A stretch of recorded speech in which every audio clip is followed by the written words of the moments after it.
লুচি আর ঘুগনির order আছে সকালবেলা। এখন লুচি হচ্ছে আর ঘুগনি হয়ে গেছে, আর এই পাশে যে লুচি হচ্ছে, এখন লুচি ভাজা চলছে। আর এই ঘুগনি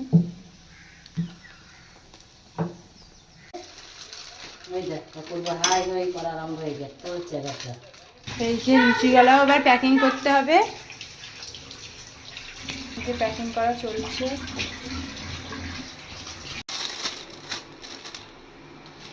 4টে করে লুচি, এই যে এতটা করে ঘুগনি, পুরো এই যে এমন ঘুগনিটা থাকছে, দিয়ে মাত্র 25 টাকায়।